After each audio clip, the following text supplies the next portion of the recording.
All right, hello everybody. Hope you're all doing well. Looks like we got people from all over the world here. This is kind of exciting. Yeah, hi everyone. My name's Chris. I'm a freelance lighting designer, and we have.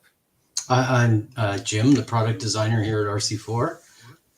Some of you guys are here I've met several times, so although I can't see your faces, it's great to see that you're here. Thanks for coming. And we're really looking for questions and participation, so please help us out with that. Exactly. So we have Anna, who is moderating the chat for us, and as you ask questions, Anna will curate those questions in for us to answer as we go through things. We have a few things we're going to show you along the way here, and like I said, and Jim said, please ask questions. This is really focused on being a Q&A, and it's our first live stream ever, so this is exciting. It's really weird being on this side of the camera. So yeah, one of the first things that we want to mention here is that there is a new version of Commander out, and there's been some substantial changes with Commander. And I'm going to bring it up here.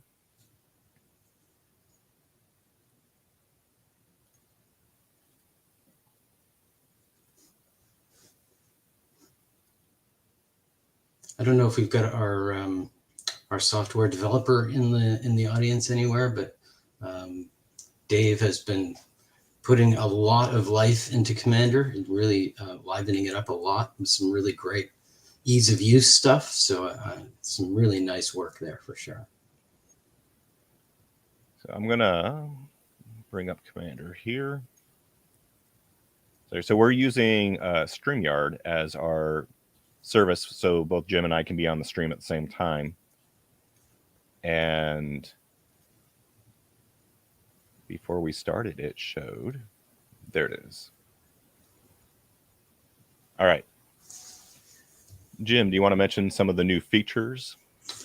Well, I really wanted to emphasize some new servo motor stuff in here. So yeah. For quite some time now, many of you may not even know, but we've had 8-bit control of servo motors for a long time. We've added some really neat stuff more recently that lets you set the range sort of to be able to narrow it in or widen it out a bit, depending on what the range is of the physical motor or the manufacturer that you've chosen to use. But the other big deal that we're able to show today is 16-bit control. So now you're using 2 ganged channels and getting, so now with say 5-turn motors and linear actuator motors, things like this, where a finer resolution than 256 steps is really handy, we can do that. So it really works the same way as the curves did before. I don't know, Chris, if you can click on a curve selection there. But and I just made the realization that I updated Commander to be the most current version that's on the website. And in doing so, I don't have the servo stuff on here. Right. Because it's currently in beta. It is, yes. And so is the firmware. Oh, I see Dave just joined us too. So that's great. If you have specific questions, he might, I didn't talk to him about this in advance. I should be careful what I offer, but he might want to maybe chat with you guys also. So yeah, the list of curves, actually, if you just pop up what's there, you'll see the original 2 that were for motors clockwise and counterclockwise. And now there's just 2 more options in there that let you do those 2 choices, but with 16-bit control. And as is typical of, say pan and tilt in a moving light, it becomes 2 tandem channels to give you the 16-bit control. It's very intuitive in that respect. So it's very straightforward. Do we have an opportunity, Chris, to actually show the wiring of how that works, of how to, because I get a lot of people that are confused about how to actually connect the motor. Like how do you connect a motor to a dimmer? Yeah, definitely. So yeah, the trick here that I'm really kind of proud of in firmware development is I was able to make a regular lamp dimmer output the pulse signal that the motor wants to see. So if you connect it to a lamp in that state, it just kind of looks like it's always on at a dim level. It's a little bit of you might perceive it as an anomaly or an oddity, but in fact, it's producing what these motors want to see. So what we normally do is power the motor from the same power supply as the dimmer, but just wire directly. So usually you've got a red and a black motor, red and black wire from the motor, and you'll connect those up to your battery or your power supply. And then the negative terminal of a dimmer becomes the data signal. So often on the motors that you buy, that third wire is yellow or orange, something to distinguish it from the black and the red. And so it's the negative terminal where the data appears on an RC4 dimmer. And that it then controls, just like you're seeing there. Chris has his elevator indicator set or prop. And so this is running 16-bit for the servo control, and it's actually using a 5-turn servo in there. So it's whatever 5 times 360 degrees is. Math is hard right now. That's the number of turns that this servo can do. And with the 16-bit and which we'll mention also in a moment here, a new servo range function, we can actually truncate that movement down to fit better within this structure here. So now that I've showed that, let me disconnect it so we can take a look. Yeah, that controlling the range has turned out to be a pretty big deal. There are servo controllers out there from the same people that make the motors that let you tweak the low end and the high end or range and scale. I've decided to go with the scaling method because my thought is you can build your machinery and for the prop, could be wiggling ears or mouths that open, whatever it might be. And you'll know what the range is. So you can clamp the motor shaft on at whatever end is the end of travel. But then you will want the full extreme of the control to stop wherever your machine needs it to end. And that's not always going to be the full range of whatever motor it is that you chose to deploy. So what we have now in the new Commander that Chris isn't showing you right now is the ability to set that scale level. And that's an 8-bit level, so it goes from 0 to 255. And when you set it to the widest, well, for reference, the classic servo motor range in signal width is described in milliseconds of pulse, and it's typically 1 millisecond is extreme in one direction and 2 milliseconds is extreme in the other direction. Kind of arbitrary. Those aren't numbers you ever have to remember. But for reference, some of the wider range motors, they've gone as far as moving that 1 back to half a millisecond and pushing the 2 up to 2.5. So that it's actually a substantial increase in the pulse range that's available for telling the motor where to go. So what we've done now is given you the ability to basically map out that range. So you can go all the way out to the 0.5 to 2.5. Or if you're doing something like a mouth, it might use just a very small fraction of a rotation. You could run that all the way in and give it a range of only a few degrees.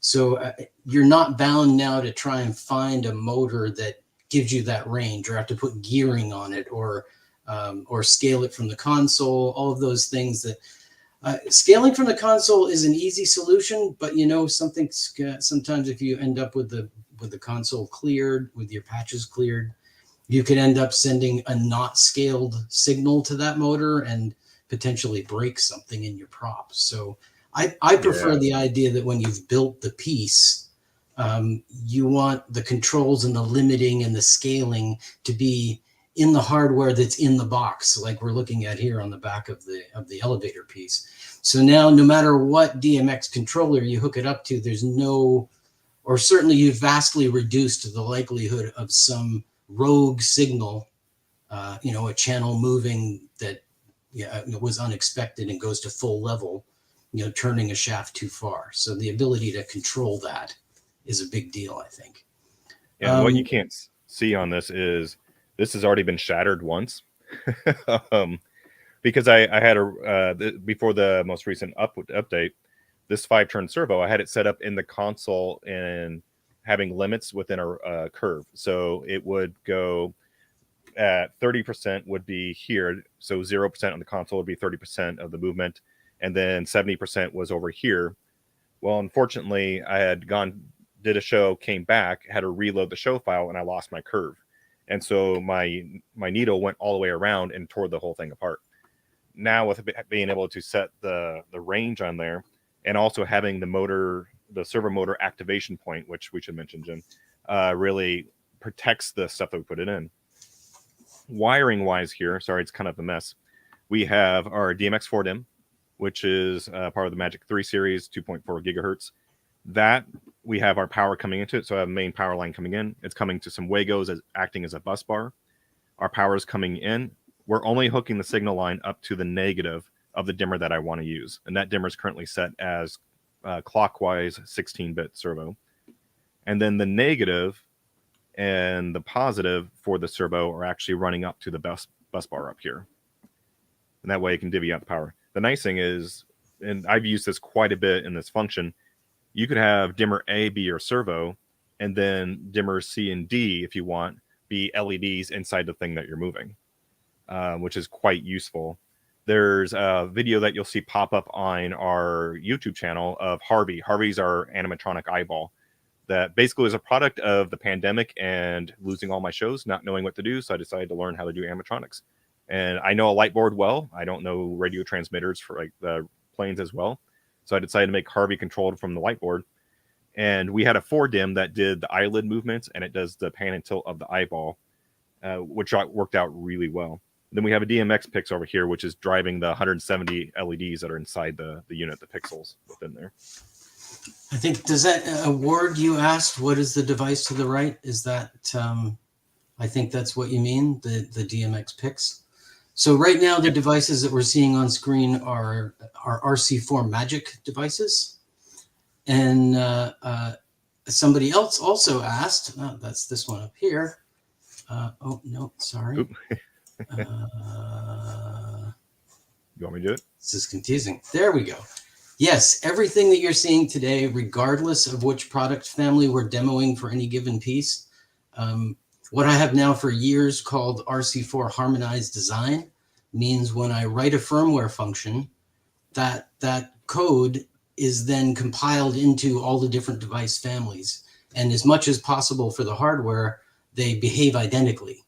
So in the case of Lumen Radio, so if I add it to the 4-channel Magic dimmer in the same way, those functions will appear in the 4-channel Lumen dim devices. Another nice thing there too is the RDM support that crosses all the families. So in some cases, we might be talking about using RC4 Commander to configure a device. But if you're using a Lumen dim product, then you can do it with RDM, and it's a familiar interface for you there. It's not as graphical, so something that I really like about being able to work with Dave in custom software for us is you can often see something that is a little bit more representative of the workflow, whereas RDM tends to be lists of parameters and their values, so it's sometimes a little bit more abstract. But nonetheless, all of the features are there and accessibility to them is there, so no concern about whether or not your device can do it, other than it has to be Series 3, which still counts for hardware all the way back to 2013. So that means if you bought a Series 3 device in the middle of 2013 or any time after that, today's firmware will still load in that package. We have another question here. So scale isn't based on the midpoint of the range, right? You could make your range to be, say, 1.5 milliseconds to 2, for instance. Right. So that's where I was saying I did decide to scale it to the center. And although we have, of course, I can do an update if it turns out there's a lot of feedback to do it a different way. But my thought is you're always going to have the mechanical connection from the motor shaft to whatever your machine is. So the reference point becomes kind of mechanically arbitrary. Say it's a set screw on a shaft or something like that. You can set it to wherever it is physically the range. So all you really need to be concerned about is that you're getting the right number of degrees. If that turns out from user feedback to not have been the best approach, then sure, we can change it to be what the bottom end is and what the top end is. But I've found for all motors that I've bought and tested, they've tended to be based on that 1 to 2 millisecond range, and they do tend to expand out in both directions. So I haven't yet encountered a manufacturer where they added range by only making the 2 higher but having the bottom at 1. I suppose if that happened, then it might do us well to add the ability to tweak the top and the bottom. But the advantage of the method we use now is it's only 1 parameter you have to worry about. We have a question here. Which RF frequencies did you choose? So I guess, so do we mean RF bands? Because we do make systems that are 900 megahertz and 2.4 gigahertz. 900 megahertz magic is very, very popular in Canada and the USA, Australia, New Zealand. There are a number of sub-country jurisdictions. We have discovered that you can use 900 megahertz with some configuration constraints in Hong Kong, for example. And I saw we have someone from Hong Kong today. Thanks for coming. It is because I don't live and work in the Hong Kong jurisdiction, and sometimes there are language barriers, have not been able to exactly decipher what the restrictions are and where you can and cannot use it. But that certainly, if anyone in that part of the world can help me with that, we can work with you, and we have a lot of flexibility with that stuff. And with specifically the elevator project, I am running actually, I think 2. Let me double check. I'm running the Series 3 2.4 gigahertz range is what I'm using for the elevator project, and we have a lot going right now. We have over here for Joseph's coat that is running Lumen Radio set up on that. So we have 3 DMX Pix micros based out of Lumen Dim range. The Lumen Dim Pix micro. Lumen Dim Pix, thank you. Yeah. And then, which I forgot to plug in, I have an orb over here that is running the 900 megahertz series. That was on. This is the prototype for a version that was on stage for the Magic Flute. Personally, when I'm designing shows, if I am going to put a wireless device into a costume, I tend to go with the 900 megahertz series if I can, just because it gets through bodies a little bit better and I have a little bit better reception in terms of that. In terms of props and other things, if it's not a long distance, I go with the Series 3 2.4 gigahertz equipment. I know we've got a lot of European visitors here today, so I probably don't really want to focus too much on an RF band that many of you are not legally allowed to deploy. But some of you will be working worldwide also. So if you're working on projects that will end up produced in Australia, for example, or the United States or Canada, you could think about the 900 megahertz band. I will say that the advantage that we have with 900 megahertz, when we first introduced it, we were the only people using it for wireless DMX. We do have one competitor now, but there is a significant difference in our output power. We can transmit with 250 milliwatts of power, and that's for the RC4 Magic system that is the same price as our 2.4 Magic system. And because of the propagation characteristics of lower RF frequencies, the range, if all else is identical, the range at 900 megahertz is about double what you get from 2.4. But then the FCC and the equivalent regulators for the other jurisdictions, which are fairly well harmonized, meaning their regulations are fairly similar, we are allowed to run at significantly higher power than we're allowed to run at 2.4, and that doubles the range again. So basically, all things being equal, 900 megahertz dropped into the same set pieces and props and so on will give you 4 times the distance, 4 times the range. And that is physical range too. I want to distinguish and differentiate that from RF power, because the relationship between power and range is not linear. You need about 4 times the power to get twice the range.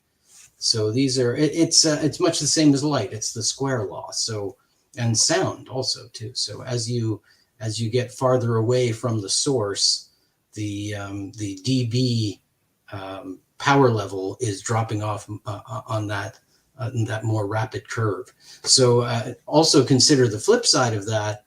If you can get a little bit closer to a transmitter, your signal improvement is dramatically better than, whatever the linear difference is. So if you were 200 feet away and you can move up 20 feet, you're getting vastly better than a 10% improvement. So I just don't want to talk too much about a band you may not be able to use, but some interesting stuff to keep in mind there too. I will say all of the things that I said about 900 are reversed when you go above 2.4. So if we go up to 5.8 gigahertz, 6 gigahertz, 5.2, 5.3 are available in some areas. We don't make products that work in those bands, but you have the antithesis of the benefits of 900. You end up having shorter ranges and more difficulty breaking through obstructions and barriers. And in some cases, also lower power levels that are allowed at those higher frequencies. So then that further diminishes the range that you can get.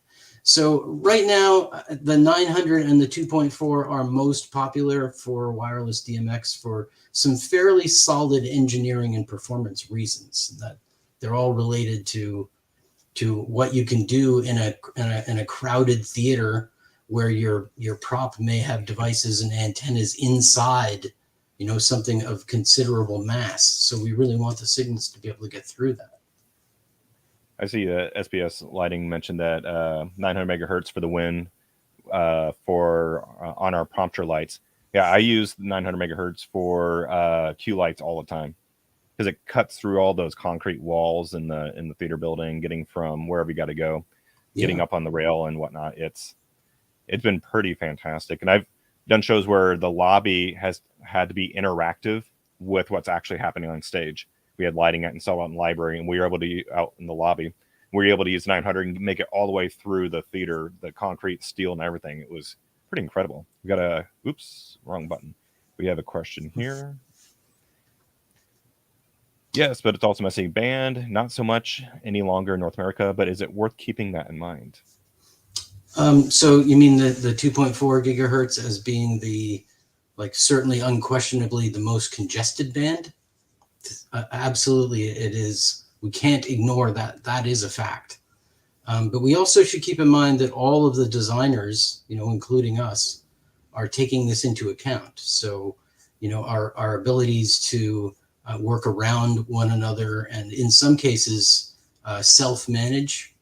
The very optimal way to manage a big show, and I will say that of our customers, the people who run Madison Square Gardens and Radio City Music Hall really did it first, in my experience. There might have been, they have done a really fabulous job. I'm going to say almost from day one of recognizing that they've got to think about everything that's wireless in their facility, kind of on both sides, the stage stuff and the house stuff, and know what bands they're using and manually configure for the optimal way to keep signals of those different devices into the pieces of the bands in a very well managed way. And I don't recall getting a tech support call from Madison Square Gardens ever, which is that's something to say, because I'm pretty sure it's pretty exclusively RC4 stuff in that house. And it's the same manager for Radio City, so it's the same deal there.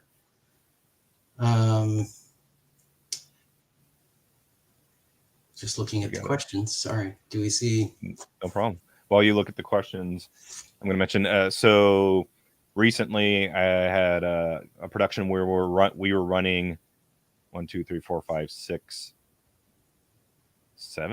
or 7 DMX IOs in the 2.4 gigahertz range. We had 7 universes of wireless built into the show, Some of it was running the coat, which has 500 RGB LED pixels inside there. We had set pieces that had to move that were also wireless. In Magic Flute, we had a ton. Ooh, I'm gonna knock everything over. We had a ton of orbs that were 3D printed that had these inner cores that had these pixels in them, so we could animate around the orbs. And with that much radio transmission, there was a cell tower on top of the building. There was sound.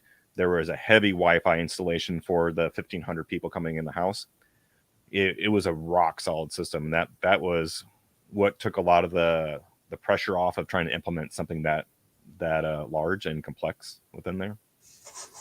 Eric has a yes. Hey, Eric, thanks for coming. It is frequency hopping for our 900 megahertz device, which is an important distinction because we don't use frequency hopping for our 2.4 product. And this has to do with how much bandwidth is available and what the optimal radio techniques and technologies are given the space that's there and the power that we're allowed to use and so on.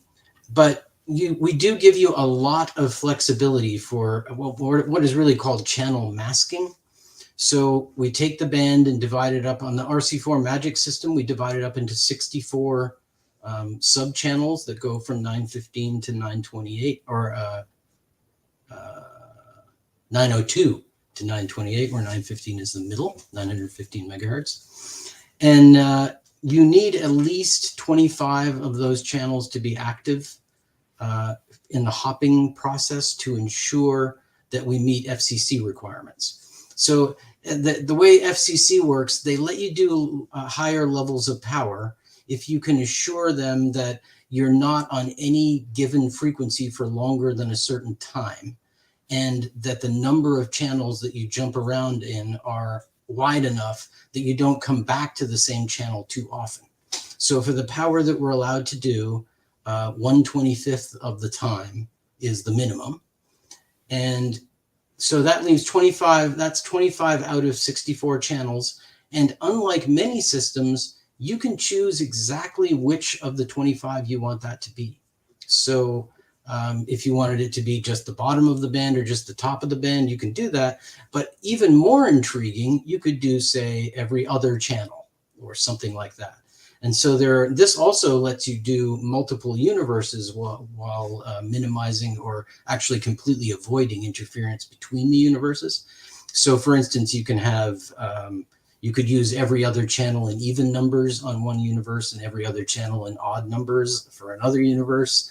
And keep in mind that with all of the hopping going on and a lot of error checking and so on, if occasionally two systems land on the same channel for a very short period of time, there will be data corruption at that time, but it's so short that it really doesn't matter. You have to have a lot of file collision, data collision, before it's anything noticeable, even with test equipment, never mind your eyes. Your eyes are actually much more forgiving than the test equipment. So the idea there is if you want to use your wireless e-stop system, that's fine, as long as it also gives you the ability to curtail which parts of the band it uses. And I found there's a lot of products in the field where early versions of firmware didn't give you that. But if you haven't checked lately, maybe go and see if the manufacturer of that system has opened that up, because the demand for the ability to manually manage, like I was talking about earlier, the demand for that is high. So it is really, for designers of anything wireless, the more flexibility you can provide for that managing the interactions, the better your systems, all of your systems will be. So you'll often have that flexibility. So let's continue that conversation separate from this, but yeah, I'm happy to help you with that. DVDA says, love the lighted orb, Chris. Reminds me of the classic Star Trek. Yes, that's where the inspiration came from within there. Yeah. It's a 50 RGB pixels in there, so it's 150 addresses per orb that we had on stage. But it allowed, as the witches were doing their thing, us to create animations and send video content wirelessly through the RC4 system to give us this energy and motion with inside there, and works up pretty nicely. So yeah, do a little how-to, show the pieces. Yeah. So this is because budget was a concern with this production. This is your Amazon basic. I think it's actually Alto pixel tape in here. So it's just RGB. This is PET G printed on a printer. There's a gyroid infill inside of it, so it helps disperse the light a little bit better, and it's got a texture on the outside, so it helps them grip a little bit better on stage. Then there was a bottom plate, and then all electronics just pops out. Then there, so you have the DMX picks, and then the battery there. It's running off a 6-volt battery right now. When we designed this, RC4 had not announced their new DMX picks micro, which that would have been awesome to have when we designed this, because it would have made it a lot smaller and was able to make it a little bit lighter. And that actually came out midsummer, I think, right? So the DMX picks micro, which is new. There we go. There's the camera going to focus to it? Hopefully. So that gives you a sense. That's the LumenDim. LumenDim, yeah. Yeah. And I think, I don't remember if it's actually in a prop right now next to me. Oh, wait, here we go. Yeah. So this is the 2.4 gigahertz version. This is the LumenDim version. Right. So the black one is RC4 Magic, and the white one is Lumen Radio compatible. And the best part is the size. It's this the Magic series. This one has the external antenna on it. You can get it with an internal antenna, so you don't have to have that. But if you're putting it on a prop that is metal or something like that, it's nice to have this external antenna to be able to get better signal in and out. I always like to fall back a little bit, like restate some of the features that are in our pixel dimmers too, because they're really there are still no products like this. There's 2 pixel drivers that each will do up to 500 pixels, which of course is much more than a single universe will control in a 1-to-1 ratio. And the way that we've done that is our patented custom pixel profile system. So what we've done is what we've recognized. For instance, if you look at what Chris has there running in the background of the elevator, that effect could be demonstrated or realized with a very large number of pixels, but the core of the effect, the pattern of it, can be defined in a relatively small number of channels. And that's how you've been doing effects programming on your console also. But then to control all the pixels, the console is doing what I would call the rolling out of the data, the repetitions, the repeats, the sort of fractal element of it almost, where you've got a core representation of the look, but then it has to be multiplied out over a given range. So what we've done is we've moved that function from the console into the little tiny RC4 device with a short list of parameters that you configure either with RDM or with Commander. And so now your console is only outputting the little snippet that I call the keyframe that gives our software everything it needs to know about the look. And it really, in many, many cases, ends up to look the same as what the console was doing. But when the console does it, it's burning through multiple universes to do that many pixels. Because remember, you can hook 1,000 pixels up to that tiny little board that was in Chris's hand a moment ago. So when the dimmer does all of that extrapolation and multiplication work, now you've got a really big, beautiful display, and potentially multiple ones with different looks that you've designed yourself. So you haven't chosen from a library of preset effects that we thought you might like. You're saying, I'm going to use 1/3 of my universe for this one. And for this other one, I can do it with 32 channels because it's a very simple, maybe a marquee effect. Classic marquee, you could do with 9 channels and just have it repeat all the way around, a proscenium effect. So just you now can take that one universe and fill it with all these different keyframes and then distribute those out to all the different props that are doing their own fades and moving at their own speeds and having all their own looks. It's giving you all of that control that you like to have. All we've done is move the replication part of it out of the console and therefore reduced how many channels you need. And the flexibility. So for my designs, I've found I'm starting to switch to using pixels more and more because of the flexibility. If I have a fireplace, I'm putting pixels in the fireplace so I can create animation and movement and things like that. A couple test cases. So the coat for Joseph, we wanted to have specific animations playing across it. In fact, we are using MTEX Elm that is sending out SACN to the Stardust from Lumen Radio, and that is going to the Lumen Dim pics that are inside the coat. There's 3 of them in there. And so we're actually able to send real-time video content to the coat by using Elm to do this. It works really well, but we need to be very specific. Of course, I'm eating up 3 universes of data in order to do this. When I recently did White Christmas, we had a ton of Christmas tree lights strung all across the stage and whatnot. We wanted them to be pixels, so we could animate across. We could do regular Christmas tree light effects. We can make it kind of gradiate color from blue to silver across the entire stage. We didn't have the data structure to be able to do every single pixel independently. So we were able to set keyframes inside the DMX pics.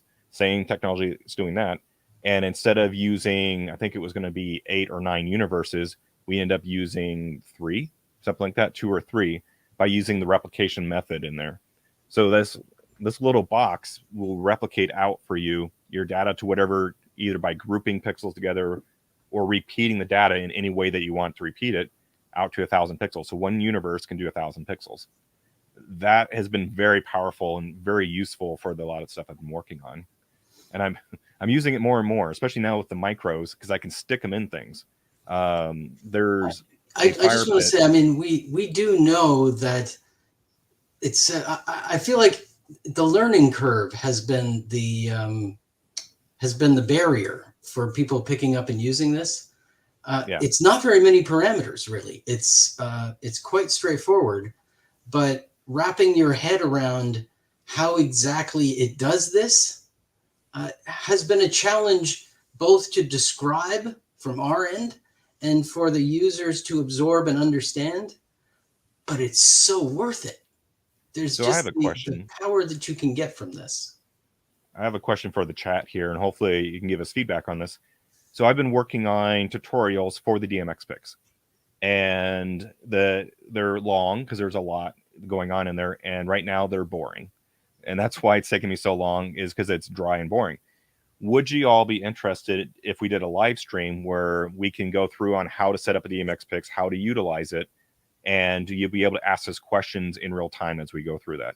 Is that something that people would be willing to attend and watch, as opposed to watching me poke at buttons and turn things on and off in a non-interactive fashion? So Chris actually means something that's much more specific how-to. Like we'll have the RDM controller on screen, be manipulating the parameters, talking about what each parameter does, and see the difference. So yeah, it's a little bit less big picture and more focus on a particular outcome. And we can look at the different kind of pixels, like WS2812, 11, that range, versus HD 108.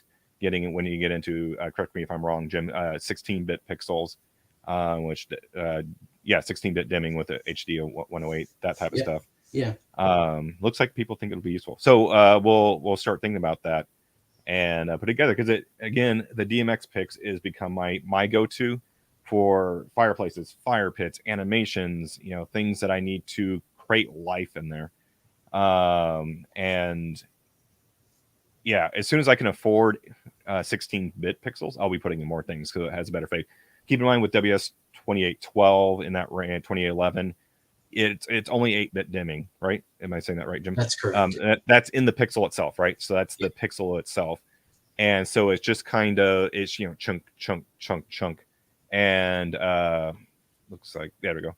And when you're dimming quickly, and it's not a noticeable thing, right? You're fine. If you're doing flashy things, like back there, and over here, you can hardly notice that it's stepping. But when you have long fades, that's when you're really going to start to notice it. I've got a production of Macbeth coming up here, where we have 10-watt pixel floodlights built into the stage deck everywhere. And I have to take into account that they're great floodlights. They got great color. They're bright, but they're going to step when I fade them. And so what I do is I try very always early LED fixtures all behaved, in the very first ones that came out, and were all very choppy at the bottom. And the way to get around that is to hide your fade amongst everything else fading. Yeah. Right. So I'll part out my cue so that all my moving lights, my LED, my color sources or lusters, and my conventionals are all fading and holding just for a moment, while my pixel floodlights are disappearing quicker within a separate part. That way you don't notice, because all the other lights are washing out that stepping on the final portion of the fade. We're sneaky at hiding things across there. Pixels, they honestly they're making everything so much easier to manage, and especially complex systems. And we have the capability. You mentioned the HD 108. Yeah. Many years ago, we supported another 16-bit pixel that has been pretty much impossible for anyone to get. And now the HD 108 was also difficult to get for a while, but it sounds like it's a little bit easier to find now. Important to not confuse it with the HD 107, which was a predecessor and is not controlled the same way. I have samples of it, and it's on the to-do list to add that to our support also. But right now, right out of the box, the HD 108 is a 16-bit pixel that doesn't have that low-end choppiness. It is they deliver the most visually appealing dim of any pixel I have ever seen. We've done it. We've actually deployed the same technique that we've used in our regular LED dimmers for the HD 108 and the pixel driver. It's still 8-bit control from the console end, and we do the square law dimming curve to the 16-bit capacity in the pixel. So now we're not using up any additional DMX channels, which is the downside of 16-bit target devices for anything wireless, because obviously if everything is 16-bit, you can only do half as many of them in a universe. So we found that happy medium with the HD 108, where on the console side you're still doing it 8-bit, but by giving you the really good curve that's in our RC4 dimmer, you get the advantage of the smooth bottom end without having to waste twice as many channels. So I definitely recommend looking at the HD 108 and comparing the look, in particular if you need the low end quality to be really nice. Another area where you see that, I'm sure this happens to you, Chris, where you've designed the prop and the way it fits in when you're doing tech or whatever, the director wants you to have it at half brightness. Something where, or it's doing, as you said, a very slow fade. Maybe the entire piece is coming up very slowly. And when you're down in the bottom end of an 8-bit dimmer, what looks beautiful up in the bright ranges looks very choppy and steppy when it's dimmed down. So these are issues that go away when the dimmer that's built into the pixel itself has that additional resolution. So yeah, the HD 108, 65,565 steps of levels are in each chip that is making the light. And so that's the data resolution that we can send to it. Whereas all the other ones have only the 256 steps and they're linear steps. So at the bottom, they don't look all that great. And you know exactly what I'm talking about, because every pixel you've probably used is one of those. It's all of them except the HD 108. Speaking of resolution, tiny things and tiny props. Man, if I can get the right camera, there we go. So an example of being able to drive things that are powerful with small things. want to thank the University of Nebraska Omaha for letting me borrow this. This is a fire pit, the bottom of a fire pit, campfire. That's the right word, for a production of Men on Boats. And so you got the logs built up and everything around here. And in that production, needed to be able to light people sitting around the campfire as a primary light source. And so you need to have a whole lot of umph within there. So what we have is a 50-watt LED. Yes, that is a 50-watt LED within here in the system. We have 3 batteries, and then it was originally designed for the 2-dim, and because we didn't have access at the time to the micro. But for this purpose, I put a DMX Pick mic, or a Lumen M2 micro in there. Right. And so the way we have set it up is this 50-watt LED will melt itself. I just turn it on by itself. It draws way too much heat. The amperage shoots up when you do that. So we have to have a cooling fan built into here also. Within the M2, we have dimmer B, so the second dimmer, set as a non-dim, and that's controlling the fan. And in the console, I have it set up that it is within its own channel. And then we have the LED on dimmer A. So anytime that we turn on, let me turn it on here.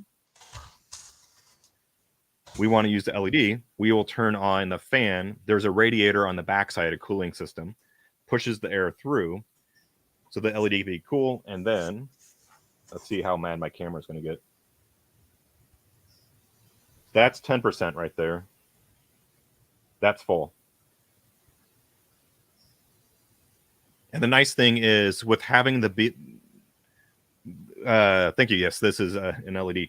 The nice thing about having the fan on a separate channel that's set as a non-dim, I can break that fan into a separate part. So when we go into a scene transition, heading into another scene where this is not being used, I can set that part where things are fading out so that it will stay on for 2 minutes, continually cooling the LED down, and then it will turn itself off after that amount of time. A good way to maintain the quality of your stuff you're working with, and it's not too expensive again to work with. Basically, the way the wiring set up here is we're just splitting our voltage off. So the DMX, the Lumen Dim M2 is getting 12 volts. The fan's getting 12 volts, and the LED itself is getting 36. Well, with the resistor, it's technically 34, and so it's being dropped down with the resistors there. Obviously, put a fuse in for safety and all that. But it gave us a lot of flexibility to be able to light an entire scene with just one point source within there. And yeah, do you have anything you want to add to that, Jim? Oh, I forgot the resolution I was going to mention, 19-bit dimming, which is what gave the ability that, yes, this is small, but this is able to handle dimming a 50-watt LED, and it's still 19-bit, so we can get really smooth all the way down. As the fire there's an entire long sequence where the fire starts to, the campfire starts to die out, and it has to slow its flicker down and all that. Yeah, the thing that you've sort of hinted at here that gets a lot of attention is the multi-voltage thing. A lot of people have not realized that, for instance, the dimmer might need to.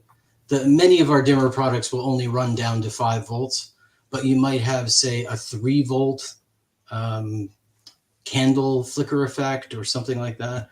Or on the other direction, you might have a higher voltage device or multiple devices that you need to control from a single dimmer.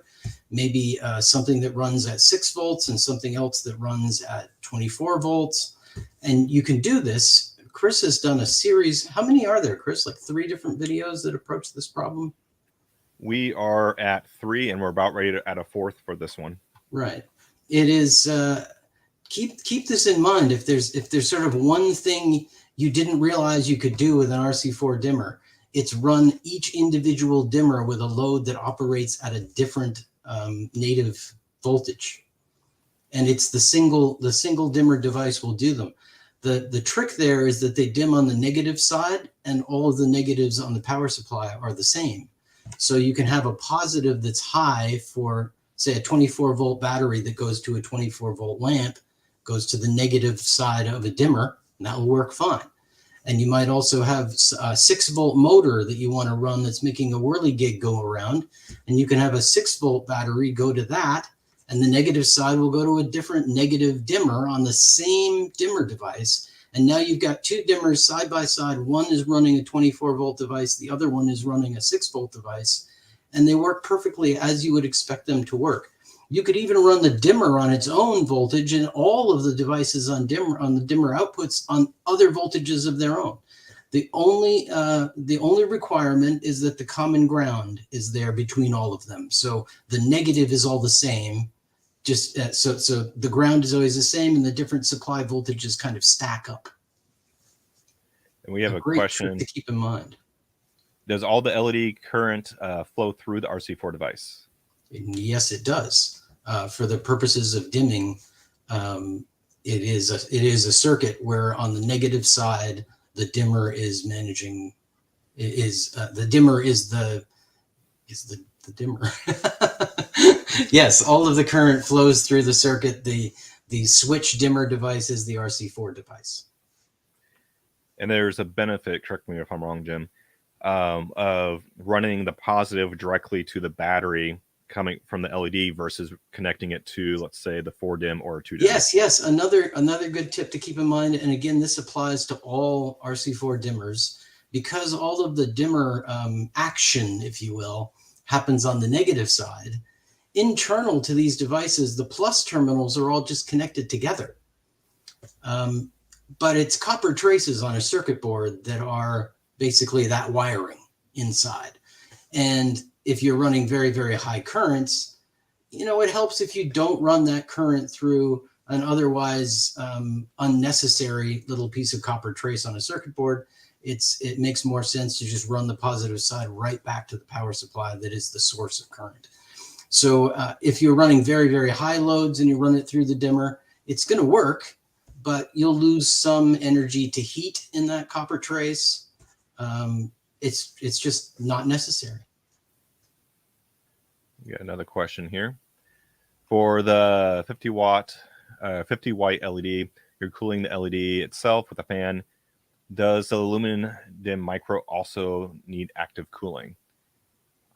In this situation, we didn't need to, because I had enough open airspace within there.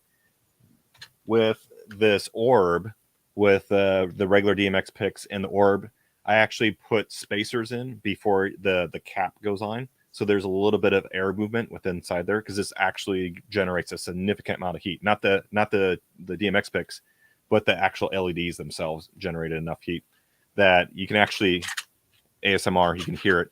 It doesn't fit very well anymore. It actually started to misshape the PLA 3D print when we were down in Atlanta, and this was running for 8 hours a day, 2 days straight. It wasn't designed to do it. It was meant to be on stage for 3 minutes at a time.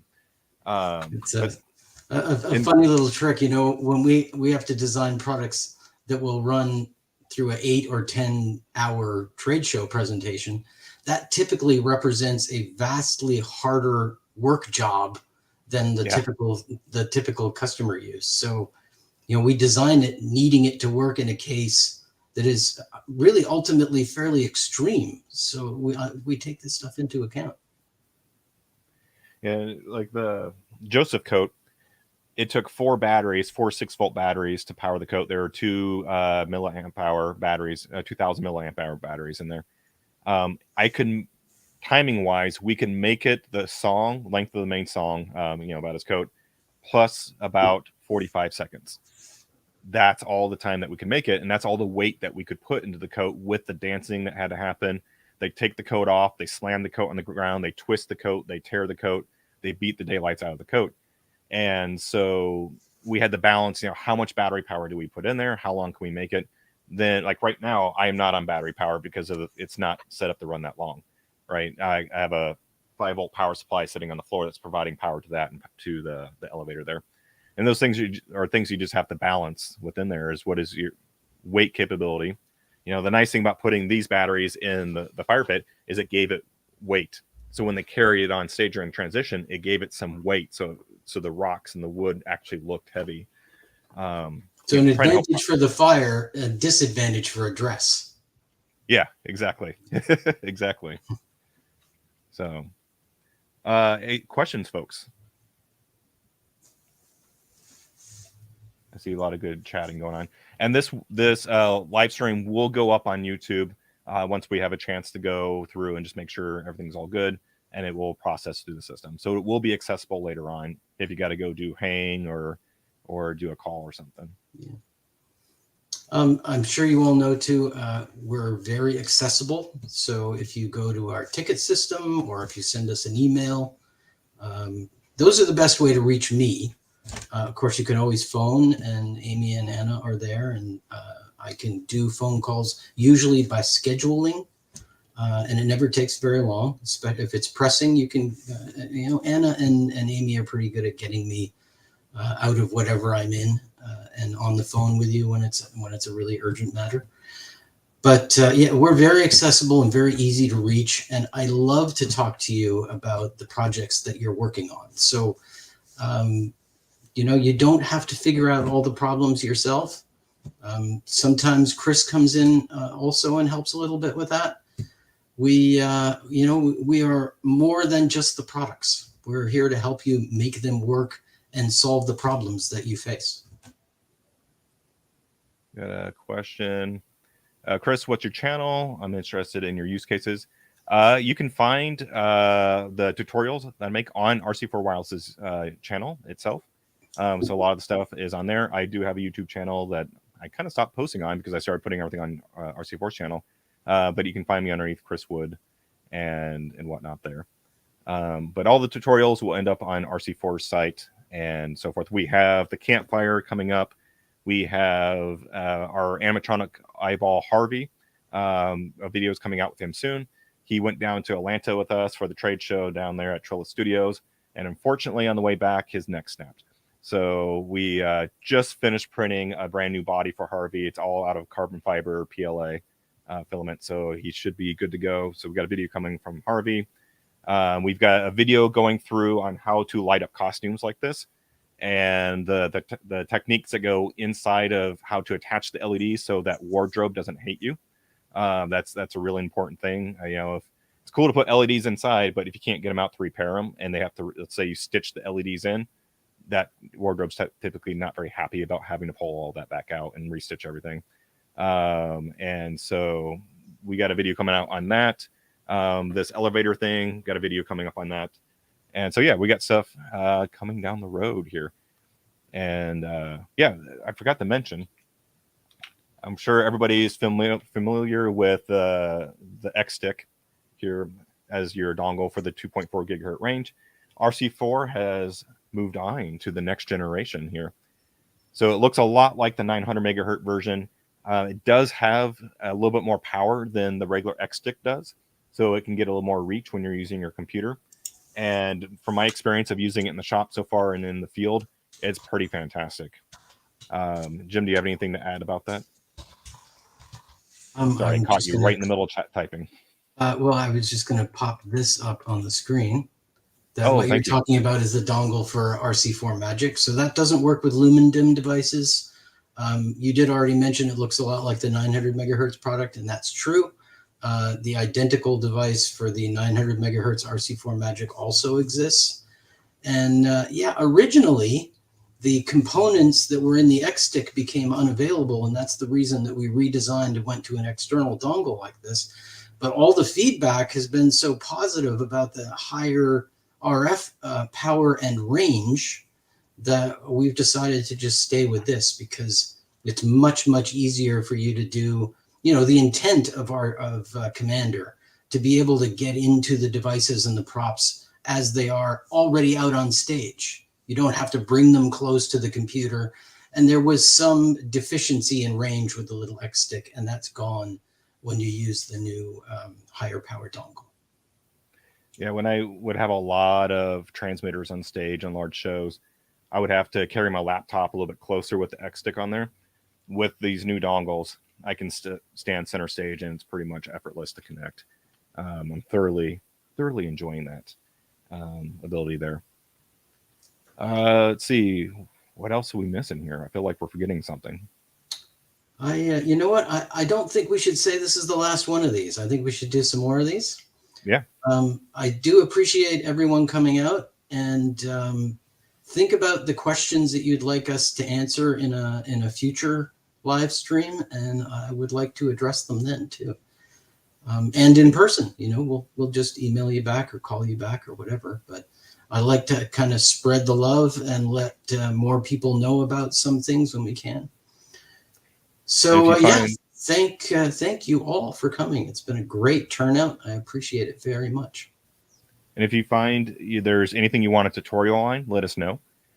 So if you have a question of, I need to do a butterfly that flaps its wings inside of a jar, can an RC4 unit do that? Let us know. Maybe we can make a tutorial out on how to do something like that. Did you make that work, Chris?